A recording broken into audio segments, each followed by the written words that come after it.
یہ جو اللہ نے بتایا کہ تم جس طرح ربا کے لیے اللہ نے کہا ہے کہ مسنا و ثلاث و رباع، یعنی آپ دگنا تگنا 4 گنا نفع نہ لیں، تو یہ جو دگنا تگنا 4 گنا آپ نے اس کو صرف سود کے اوپر منحصر کر دیا کہ بینک والوں کو تو آپ کہتے ہیں وہ سود ہے، اور تجارت کے نام پر آپ 100%، 200%، 10 کی چیز 100 میں بیچ رہے، کہہ رہے تجارت ہے، حالانکہ یہ سب سے بڑا سود ہے۔ اسی سے معاشرے میں بگاڑ پیدا ہو رہا ہے، قوت خرید لوگوں کی ختم ہو رہی ہے، مہنگائی بڑھ رہی ہے، فساد آ رہا ہے۔ تو یہ وہ رسالے کا غیب ہے، یہ اللہ کے پیغام کا پوشیدہ باتیں ہیں کہ آپ کس طرح معاشرے میں فساد برپا کریں۔ اس فساد سے بچنا ہے تو اللہ کی حدوں پر قائم رہے، بناتے ہیں ملک کی ایک سرحد ہے، یہ اس کی ملک کی حد ہے، تو ایسے ہی اللہ بھی اخلاقیات کی حد بتا رہا ہے، معاشیات کی حد بتا رہا ہے، تجارت کی حد بتا رہا ہے کہ آپ کی وہ حدیں کیا ہیں۔ آپ حد کو کراس کریں گے تو معاشرے میں بگاڑ اور فساد پیدا ہو جائے گا۔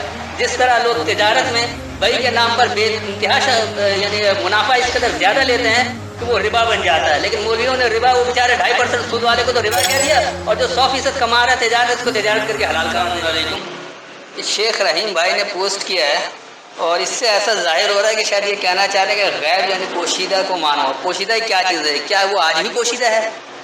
اصل میں اللہ نے جو غیب کو ماننے کو کہا ہے، وہ غیب ایسا نہیں ہے کہ نظر ہی نہیں آ رہا، وہ غیب قرآن کے اندر موجود ہے، قرآن سے باہر کوئی غیب نہیں ہے۔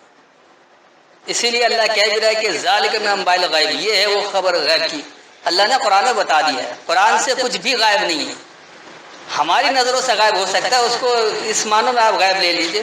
تو آئیے ایک ایک آیت کر کے ان 4-5 آیتوں کو جو رحیم بھائی نے کوٹ کیا ہے اس کو کر دیتے ہیں۔ تو سب سے پہلے سورہ الحدید اور آیت نمبر 25 کو کھول لیں۔ اس وقت میرے پاس حافظ نظر احمد والا ترجمہ پڑھا ہے، میں اسی سے پہلے بات کروں گا، پھر اس کے بعد آپ کو سمجھاؤں گا۔ یہ لقد ارسلنا رسولنا بالبینات وانزلنا معهم الکتاب والمیزان لیقوم الناس بالقسط وانزلنا الحدید فیہ باس شدید ومنافع للناس وليعلم الله من ينصره ورسله بالغیب ان اللہ قوی عزیز۔ اب یہاں جو ان کا ترجمہ لکھا ہے کہ تاکہ ہم نے اپنے رسولوں کو بھیجا واضح دلائل کے ساتھ، اور ہم نے ان کے ساتھ اتاری کتاب اور میزان عدل تاکہ لوگ انصاف پر قائم رہیں، اور ہم نے لوہا اتارا، اس میں سخت خطرہ بلا کی سختی ہے اور لوگوں کے لیے کئی منافع ہیں، اور تاکہ اللہ معلوم کر لے کون اس کی مدد کرتا ہے اور اس کے رسولوں کی بن دیکھے، بے شک اللہ قوی غالب ہے۔ اب رسول کو بغیر دیکھے ماننا یہ کیا کچھ ہے؟ تو یقینی سی بات ہے کہ آج کے زمانے میں تو رسول کو کوئی دیکھ ہی نہیں سکتا، جن معنوں میں ہمارے یہاں لیتے ہیں۔ تو یہ ہے کہ ذرا اس کو تسلی سے سمجھ لیں۔ پھر اللہ نے لوہا نازل کیا تو باقی چیزیں کیا اللہ نے نہیں نازل کی ہیں؟ وہ کسی اور نے نازل کر دیا ہے۔ یہ حدیث جو ہے لوہے سے نہیں ہے۔ آئیے اس آیت کو صحیح سے سمجھیں۔ سلام علیکم۔ پیغام کو درمیان میں روک کر آپ سب دیکھنے اور سننے والوں سے کہ جنہوں نے ابھی تک اس یوٹیوب چینل کو سبسکرائب نہیں کیا ہے تو براہ مہربانی اس قیمتی اور قرآن کی صحیح فہم دینے والے چینل کو سبسکرائب کر لیں اور گھنٹی کے بٹن کو آل پر دبائیں تاکہ آپ سب کو آنے والی ویڈیوز کا لنک یوٹیوب کی طرف سے بذریعہ نوٹیفیکیشن ڈائریکٹلی مل جایا کرے۔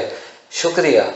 اس کے علاوہ ان ویڈیوز کو دیکھ کر اگر قرآن سے رغبت پیدا ہو جائے تو براہ کرم لائک کے بٹن کو بھی کلک کر دیا کریں۔ ڈاکٹر شہاب عالم کے ان پیغامات کا مقصد تمام سننے اور دیکھنے والوں کو قرآن کی صحیح فہم مل جائے اور مروجہ تراجم سے نجات دلائی جا سکے۔ لقد یقیناً ارسلنا ہم نے بھیجا رسولنا اپنے پیغام دینے والوں کو۔ آج بھی اگر کوئی اللہ کا پیغام دے گا تو وہی رسول ہوگا، بالبینات وضاحت کو بیان کیے ہوئے پر یا بیان کیے ہوئے کو۔ وانزلنا معهم الکتاب یعنی ہم نے ان کے ساتھ الکتاب نازل کر دی۔ یہ الکتاب موجود ہے، اس کے ذریعے ہی بتایا جائے گا۔ کتاب سے باہر کوئی بھی بتاتا ہے تو وہ اللہ کا پیغام دینے والا نہیں ہے۔ اس لیے اللہ نے اس کو کہا والمیزان، یعنی یہ وہ میزان ہے، یہ وہ موازنہ کرنے والا ترازو ہے کہ آپ کو اللہ اور غیر اللہ کی باتوں میں اختلاف بتائے گا۔ لیقوم الناس بالقسط، لوگوں کو برابری کا قائم کرنے کے لیے، برابری پر قائم کرنے کے لیے۔ وانزلنا الحدید فیہ، اور اس میں ہم نے حدود نازل کی ہیں، حدیں نازل کی ہیں۔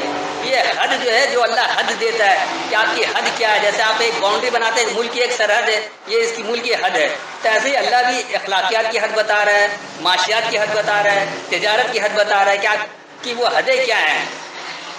آپ حد کو کراس کریں گے تو معاشرے میں بگاڑ اور فساد پیدا ہو جائے گا۔ جس طرح لوگ تجارت میں بئی کے نام پر بے انتہا یعنی منافع اس قدر زیادہ لیتے ہیں تو وہ ربا بن جاتا ہے. لیکن مولویوں نے ربا، وہ بیچارے 2.5% سود والے کو تو ربا کہہ دیا، اور جو 100% کما رہا ہے تجارت، اس کو تجارت کر کے حلال قرار دے دیا. سب سے بڑا ربا یہی ہے. ربا کا مطلب یہ بڑھا کر لینا، اور اللہ اسے سختی سے منع کر رہا ہے. تو یہ ہے حد. اب حد سے جب بڑھ رہے ہیں تو یہ آپ کو لیے برائی ہے. تو اللہ جو ہے وہ اللہ نے نازل کیا اس میں حدیں. باس شدید، سخت برائی ہے. وہ منافع للناس، اور لوگوں کے لیے نفع ہے. وَلِيَعْلَمَ اللَّهُ، اور اللہ کے یہ جاننے کے لیے مَن يَنصُرُهُ، کہ کون اس کی مدد کرتا ہے. وَرُسُلُهُ بِالْغَيْبِ، اور اس کے پیغام کو پوشیدگی کے مانتا ہے. اس کے پیغام میں جو پوشیدہ بات ہے اس کو مانتا ہے، اس کو سمجھتا ہے.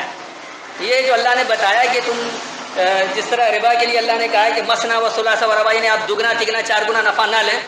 تو یہ جو دگنا تگنا 4 گنا آپ نے اس کو صرف سود کے اوپر منحصر کر دیا کہ بینک والوں کو تو آپ کہتے ہیں وہ سود ہے، اور تجارت کے نام پر آپ 100%، 200%، 10 کی چیز 100 میں بیچ رہے، کہہ رہے تجارت ہے. حالانکہ یہ سب سے بڑا سود ہے. اسی سے معاشرے میں بگاڑ پیدا ہو رہا ہے. قوت خرید لوگوں کی ختم ہو رہی ہے، مہنگائی بڑھ رہی ہے، فساد آ رہا ہے. تو یہ ہے، یہ وہ رسالے کا غیب ہے.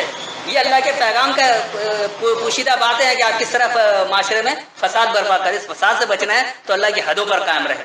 ان اللہ قوی عزیز، بے شک اللہ جو ہے وہ غالب قوت والا ہے. اس کا رواں ترجمہ دیکھ لیں تاکہ بات اور واضح ہو جائے. یقیناً ہم نے اپنے پیغام دینے والوں کو وضاحت پر بھیجا ہے، اور ہم نے ان کے ساتھ الکتاب نازل کر دیا، یعنی وہ موازنہ کرنے والا میزان ہے، ترازو ہے، لوگوں کو برابری پر قائم کرنے کے لیے. اور ہم نے اس میں حدیں نازل کی ہیں، سخت برائی اور لوگوں کے لیے نفع جمع ہے. اور اللہ یہ جاننے کے لیے کون اس کی مدد کرتا ہے اور اس کے پیغام کی پوشیدگی کو سمجھتا ہے. بے شک اللہ غالب قوت والا ہے. اب آئیے جو انہوں نے دوسرا حوالہ دیا ہے سورہ ہود، اور آیت نمبر ہے 49. اب یہاں پر ہے تلک من انباء الغیب نوحی الیک ما کنت تعلمها انت ولا قومک من قبل هذا فاصبر ان العاقبۃ للمتقین. جو ان کی خبریں ہیں کہ یہ غیب کی خبریں ہیں جو ہم تمہاری طرف وہی کرتے ہیں، نہ تم ان کو جانتے تھے اس سے پہلے اور نہ تمہاری قوم جانتی تھی، بس صبر کرو، بے شک پرہیزگاروں کا انجام اچھا ہے. تو آئیے اس کو بھی سمجھ لیجیے. تلک من انباء الغیب، یہ ہے پوشیدہ خبروں میں سے. یعنی پوشیدہ کوئی باہر کی چیز، کوئی غیب ایسا نہیں ہے کہ آج تک وہ چھپا ہوا ہے. یہ پوشیدہ جو اللہ نے اس سے پہلے آیتوں میں بتایا ہے. نوحی الیک، ہم نے وہی کیا تمہاری طرف. ما کنت تعلمها، تم اس کا علم نہیں رکھتے تھے. انت ولا قومک، تم اور نہ تمہاری قوم. من قبل هذا، اس سے پہلے سے، جب تک تم نے اس کتاب کو نہیں پڑھا یہ تمہارے لیے بھی غیب تھا. فاصبر، پس ثابت قدم رہو، ڈٹ جاؤ. ان العاقبۃ للمتقین، بے شک پابندی اختیار کرنے والوں کے لیے انجام ہے. کہ اس کا جو رواں ترجمہ ہو گیا کہ یہ وہ پوشیدہ خبریں ہیں جو ہم نے تمہاری طرف وحی کیا، تم اور نہ تمہاری قوم اس سے پہلے سے یہ جانتی تھی. پس ثابت قدم رہو، بے شک پابندی اختیار کرنے والوں کے لیے انجام ہے. اب آئیے انہوں نے تیسرا حوالہ جو دیا ہے وہ سورہ آل عمران، اور وہ ہے آیت نمبر 44. ذالک من انباء الغیب نوحی الیک وما کنت لدیہم اذ یلقون اقلامہم ایہم یقتل مریم وما کنت لدیہم اذ یختصمون. اب یہاں انہوں نے ترجمہ دیا یہ غیب کی خبریں ہیں، ہم آپ کی طرف وہی کرتے ہیں، اور آپ ان کے پاس نہ تھے جب وہ قرآن کے لیے اپنا قلم ڈال رہے تھے کہ ان میں سے کون مریم کی پرورش کرے گا، اور آپ ان کے پاس نہ تھے جب وہ جھگڑتے تھے. اب دیکھیے یہ آیت کیا ہے. ذالک، وہی، من انباء الغیب، پوشیدہ خبروں میں سے ہے. نوحی الیک، تمہاری طرف ہم نے وحی کیا ہے، ہم نے حکم کیا ہے. وما کنت لدیہم، اور تم ان کے پاس نہیں تھے. اذ یلقون، جب وہ پیش کر رہے تھے. اقلامہم، اپنے قلموں کو. ایہم یکفل مریم، کہ کون کفیل بنے گا بہاؤ دینے والے کی، بلا تخصیص بہاؤ دینے والے کا. وما کنت لدیہم، اور تم ان کے پاس نہیں تھے. اذ یختصمون، جب وہ باہم جھگڑ رہے تھے. اب یہ مریم سمجھانے کے یہ بہت لمبی بات ہو جائے گی، اس وقت صرف میں نے اس کا اشارہ دے دیا ہے، کبھی وقت ملا تو اس کو بھی سمجھا دیں گے. اب آ جائیے آخری آیت ہے سورہ یوسف، اور یہ ہے آیت نمبر 102. ذالک من انباء الغیب نوحی الیک وما کنت لدیہم اذ اجمعوا امرهم وهم یمکرون.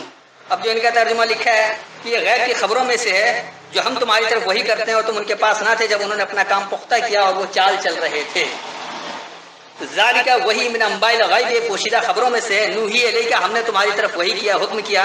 وما کنت لدیہم، اور تم ان کے پاس نہیں تھے. اذ اجمعوا امرهم، جب وہ اپنے معاملات میں جمع ہو رہے تھے. وهم یمکرون، اور وہ مکاریاں کر رہے تھے. تو یہ تمام پوشیدہ خبریں اسی قرآن میں اللہ نے بتا دیا غیب کیا، اس کو ماننا ہے کس طرح معاشرے کی درستگی ہوتی ہے. تو میرے خیال میں یہ بات سمجھ میں آ گئی کہ غیب جو ہے وہ قرآن سے باہر کچھ نہیں ہے، اسی کے اندر ہے. بس اتنی سی وضاحت کرنی تھی. السلام علیکم.